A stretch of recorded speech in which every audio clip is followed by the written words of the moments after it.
Halo Juragan, kembali lagi bersama Riokom Terkadiri atau Riokom.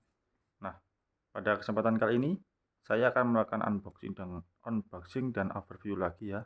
Kali ini adalah ini produknya, yaitu power supply dari Thermaltake, yaitu Thermaltake Talk Power GF2 RGB 650 watt.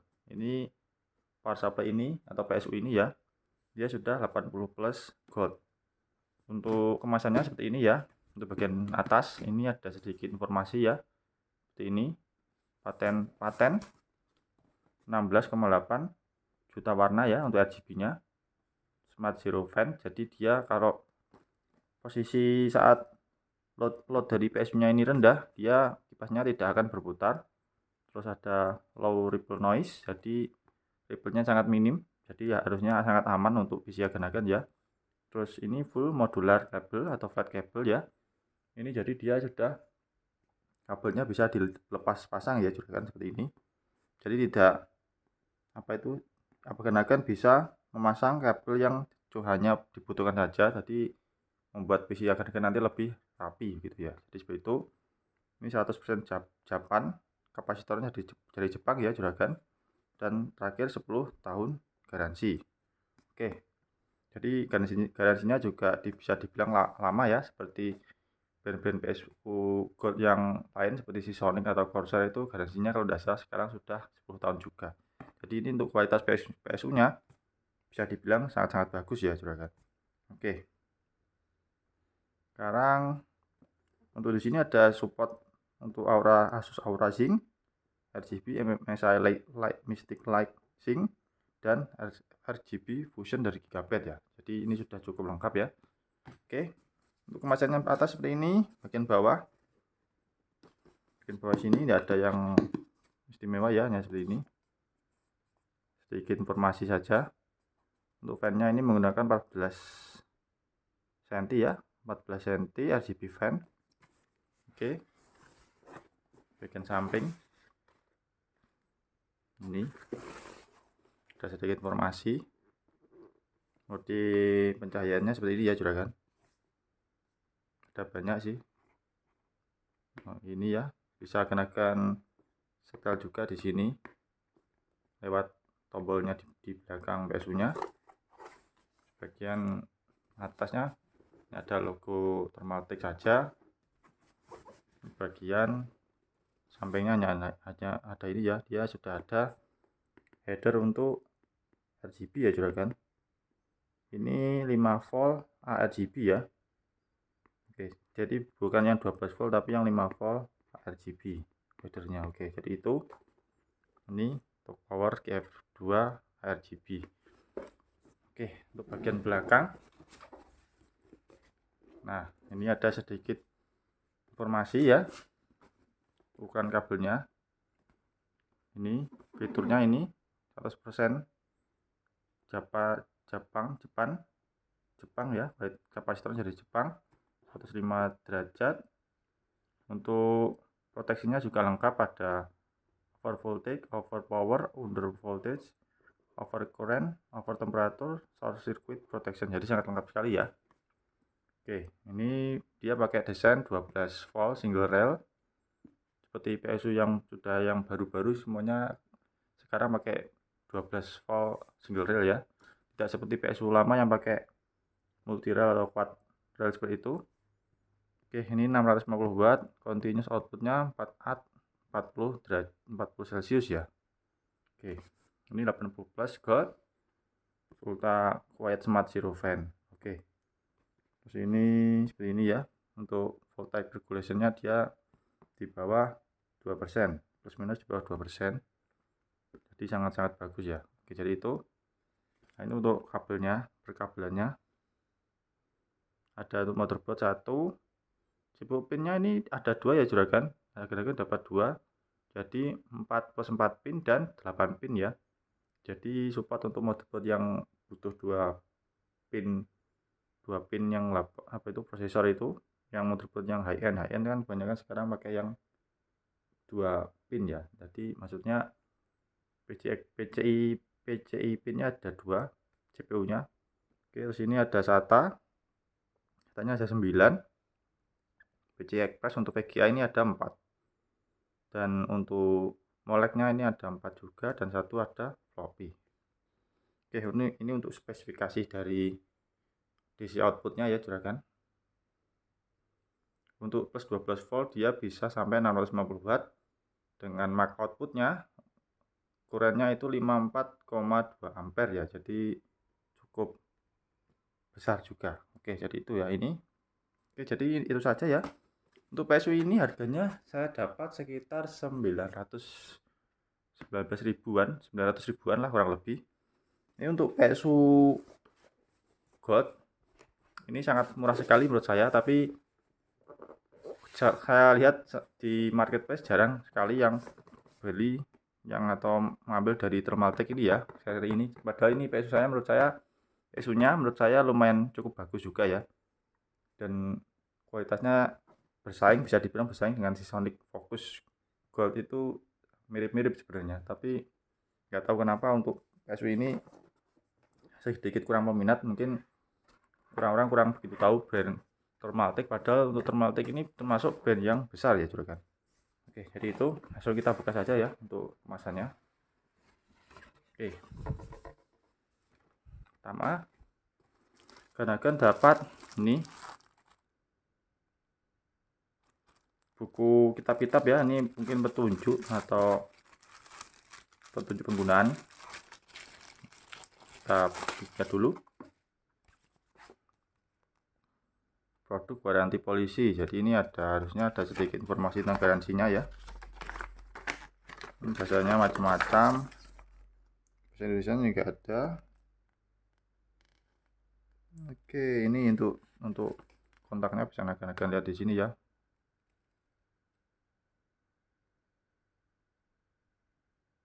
Oke, itu saya matikan dulu guysnya. Oke, ini ya. Untuk power supply di sini keterangannya lifetime, ini ada tulisannya seperti itu ya. Top power. Oke, power supply di sini ada tulisannya 2 tahun, tapi yang benar yang mana? Harusnya yang di boxnya tadi yang 10 tahun itu ya. Oke, hanya ini seperti ini saja. Oke, nah, sedikit informasi ya tentang garansinya.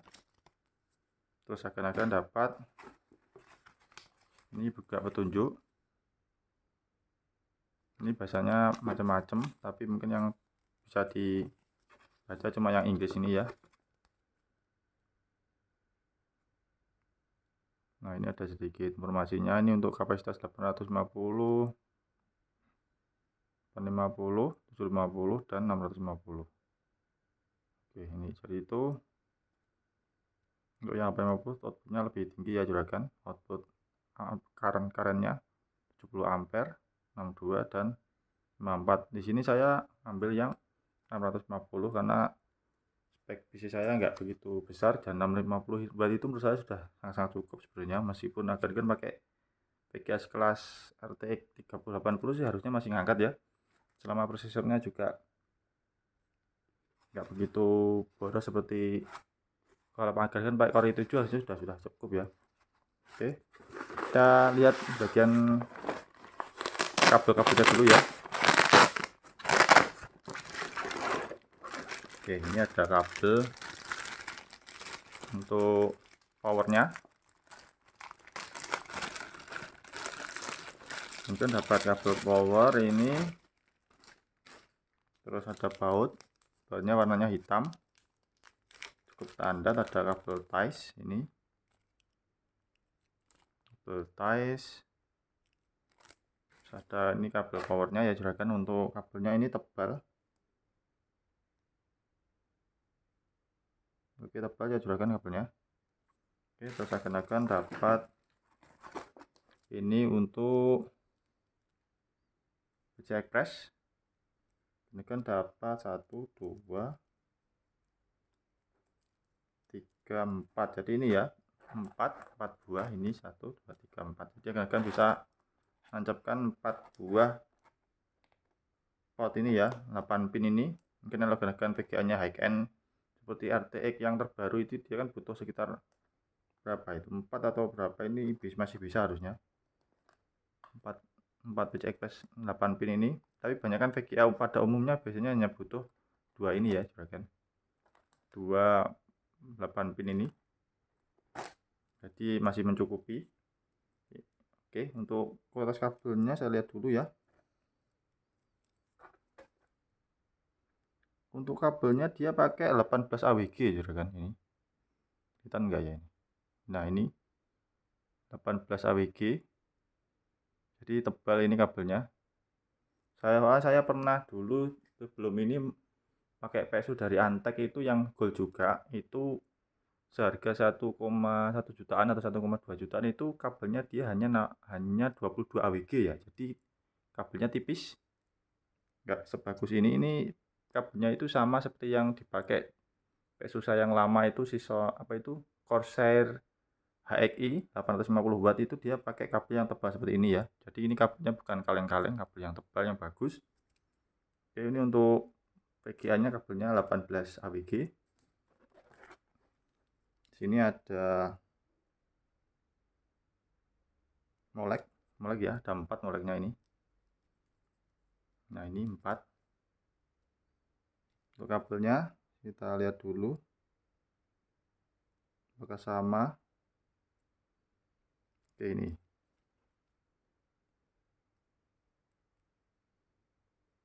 juga 18 AWG ya juragan kabelnya, jadi ya tebal, sama tebalnya seperti yang tadi. Ini SATA ya, SATA-nya di sini ada 3 ini di sini. Ini 3 untuk kabelnya. Bentar, saya cari dulu.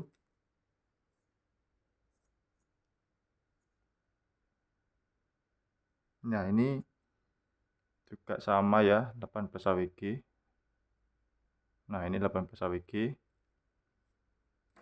Kemudian dapat lagi ini SATA lagi, yang itu tadi 3 ya, ini juga 3 lagi. Nah, ini tadi berapa ini tadi? Yang ini, oh ya, ini akan dapat 3. Sini akan dapat 3 lagi SATA. Ini 3, jadi totalnya tadi sudah 6 ini. Kabelnya sama. Nah, ini untuk kabel floppy ada tambahan 1. Nah, ini kabelnya tipis kalau untuk floppy ini, karena juga jarang dipakai mungkin ya. Ini bentar saya lihat dulu.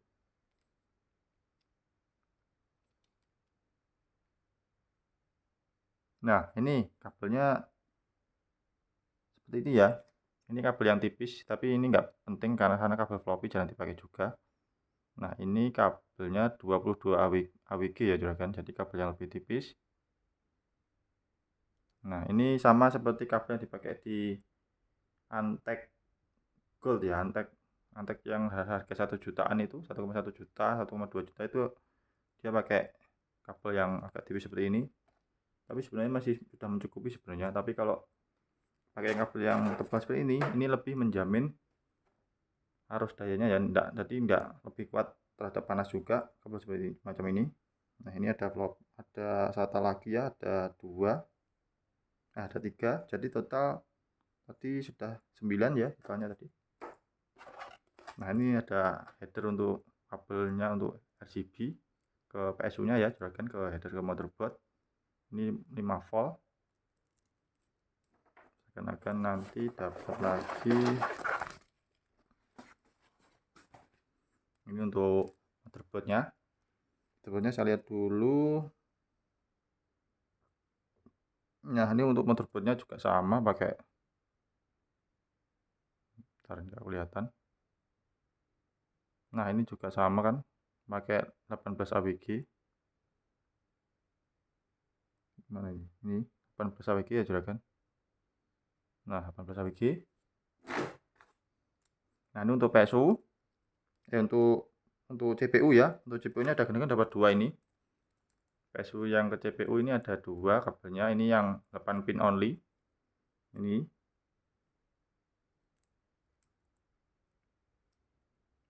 8 pin ya. Ya ini sama sih. 8 pin, terus yang ini potongan dari 2 pin 4 pin kali 2 ini. Jadi itu kira-kira dapat 2. Ntar saya lihat dulu ya. Ini yang dari ini untuk kabelnya lebih tebal lagi ya juragan. Dia pakai 16, kelihatannya lebih bagus lagi. Karena mungkin untuk CPU dia kurennya lebih tinggi ya. Ini pakai 16 AWG. Jadi kabel yang lebih bagus lagi ini, lebih tebal kok kabelnya. Bisa dirasakan kabelnya tebal sekali ini nih untuk yang ini. Dan untuk patut diperhatikan juragan ya. Untuk kabel seperti ini, macam yang flat seperti ini, kan masangnya harus hati-hati ya ke casing, terutama kalau mau gerakan lewatkan belakang casing, karena pengalaman saya, terutama kalau PSU nya sudah berumur ya, ini kabelnya agak sedikit mengeras, dan ini beresiko sekali kalau agan-agan masangnya agak kasar ke casing, itu kabelnya ini bisa tergores sampai lecet, kadang bisa sampai terkena bagian dalam kabelnya ini ya, atau kawatnya ini mungkin sejenis kawat, itu bisa menyebabkan konslet ya juragan. Kalau PSU agan-agan bagus nggak masalah, mungkin komputernya hanya shutdown saja seperti itu, jadi short circuit protectionnya aktif. Tapi kalau nggak ada itu, resikonya bisa kebakar ya juragan. Jadi sangat hati-hati sekali, karena sebenarnya kalau saya itu lebih prefer yang nggak flat seperti ini ya, yang ini, yang dua ini, prosesor dan CPU dan ke motherboard ini saya lebih prefer yang model ada apa itu namanya, ada covernya, ada tutupnya gitu ya, ada sleeve-nya, ada sleevingnya ya. Jadi nggak cuma kabel flat semacam ini memang lebih bagus kalau agan-agan pasang di casing, maksudnya lebih apa itu namanya, bisa lebih rapi, karena kabelnya kan flat, nggak butuh ruang yang besar. Tapi kalau masalah durability sebenarnya saya lebih prefer yang kabel biasa. Oke, jadi seperti itu. Sekarang kita lihat dulu untuk fisik PSU nya ya. Ini PSU nya. Nah, ini PSU nya ini. Bentar, saya buka dulu. Oke. Ini untuk kemasannya dia dilindungi pakai soft foam tebal ini ya, jadi aman dalam perjalanan. Ini soft foamnya sangat tebal juragan. Oke, tebal ya. Saya singkirkan dulu, sudah nggak ada lagi. Nah, ini untuk PSU nya. Sekarang saya coba timbang dulu untuk beratnya ya juragan.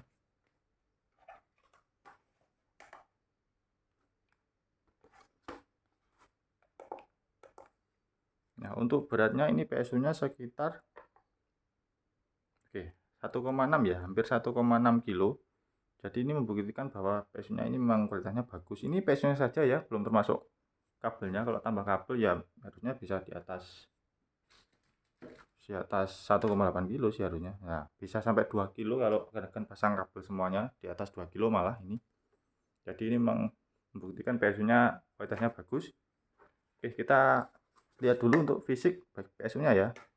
Ini bahannya besi. Ini ada labelnya di sini ya. Ini versinya top power GF2 RGB 650 watt. Ini untuk voltasenya, kurennya, mak output kuren, mak output powernya 650 watt real ini ya. Jadi ini seperti itu. Oke, ini untuk bagian modular kabelnya. Ini ada, ntar saya balik dulu. CPU nya sini, PCI. Ini untuk motherboardnya ini ya, ini dan ini akan pasang di sini dan di sini.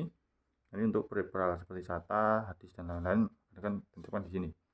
Ini ada RGB sync untuk dihubungkan ke motherboard ya, yang support RGB akan bisa tancapkan di sini dan nanti ke header ke di motherboard agar RGB-nya nanti bisa sinkron. Oke, ini untuk fan-nya bagian atas.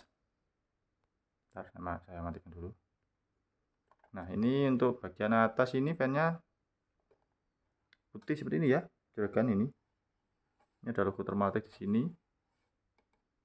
Ini ada garansinya di sini, jangan sampai rusak ini. Oke. Ini bagian sini, ini akan pasang di bawah seperti ini, akan ke atas ini. Jadi sinkron semua ya, tulisannya ini enggak kebalik.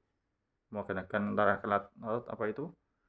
Letakkan model ke bawah, fan ke bawah atau fan di atas, tulisannya ini tetap sesuai. Nah, ini untuk bagian belakangnya, ini ada mode dan warna, ini mode RGB, ini untuk milih warnanya. Ini ada on off untuk zero fan-nya, untuk agan-agan mau fan-nya berputar atau tidak itu terserah agan-agan. Ini ada on off. Oke, ini ada, ini tidak perlu, nggak masalah, ini bisa dilepas saja anunya, stikernya ini nggak masalah, nggak penting. Oke, kita coba nyalakan saja ya juragan. Saya pasang dulu kabelnya untuk model RGB nya, bentar, saya pasang dulu.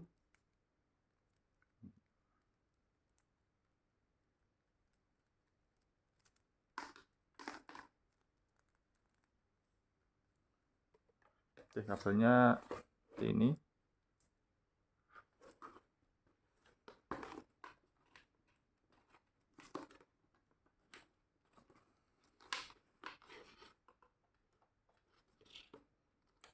Oke, untuk PSU, untuk CPU nya saya coba yang 8 pin saja kayaknya.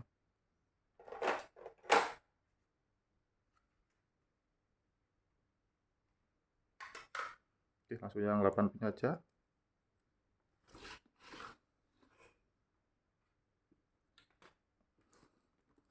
Kita coba nyalakan ya pakai PSU tester ini.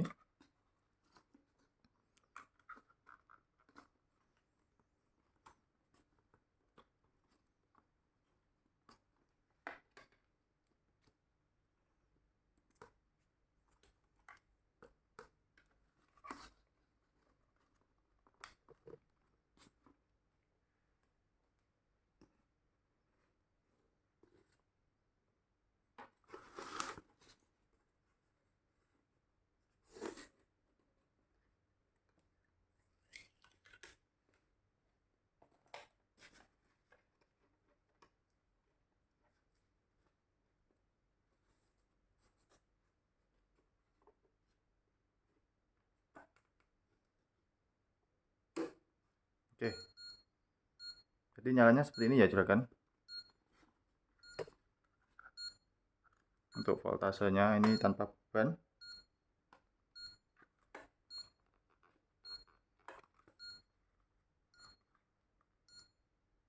Ini untuk voltasenya tanpa beban seperti ini ya juragan. Sudah sesuai dengan spesifikasi. Untuk RGB nya ini seperti ini ya, bisa kalian lihat sangat bagus ini, Thermaltake 650 watt. Ntar saya coba menyalakan fan-nya. Oke, jadi untuk mode saya coba pilih modenya dulu, warnanya.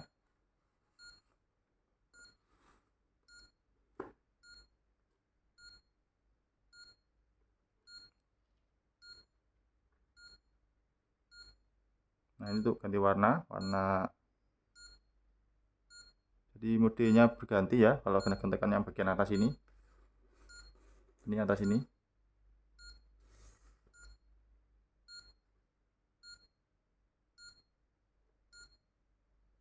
Mode RGB.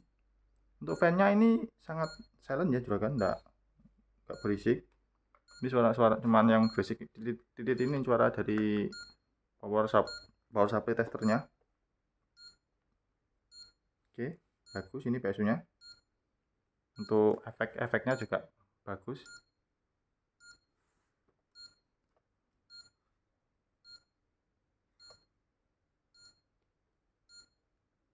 Warna merah, hijau.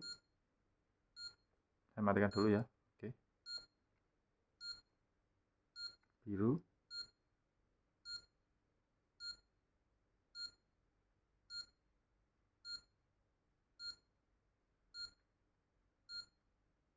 Oke, yang kembali lagi ke RGB. Jadi modenya ada banyak ya juragan.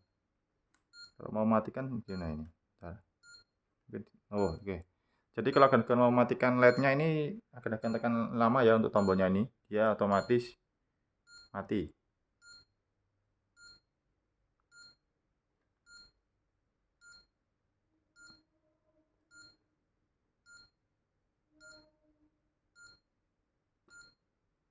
Oke, itu.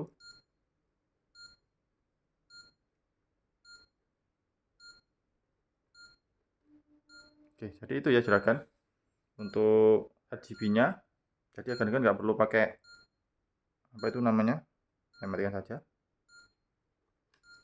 Agan-agan nggak perlu pakai headernya untuk menyetel RGB-nya ini ya. Jadi ini sangat bermanfaat sekali kalau agan-agan ingin merubah mode RGB-nya. Oke, jadi mungkin itu saja juragan videonya. Mungkin sangat-sangat lama ini ya, sampai 25 menit, hampir setengah jam ini untuk video seperti ini. Jadi mungkin kalau agan-agan mau ada yang mau ditanyakan, bisa tulis saja di kolom komentar di bawah. Oke, jadi seperti itu. Terima kasih sudah menonton. Bila ada kekurangan saya mohon maaf yang sebesar-besarnya. Terima kasih. Assalamualaikum warahmatullahi wabarakatuh. Peace.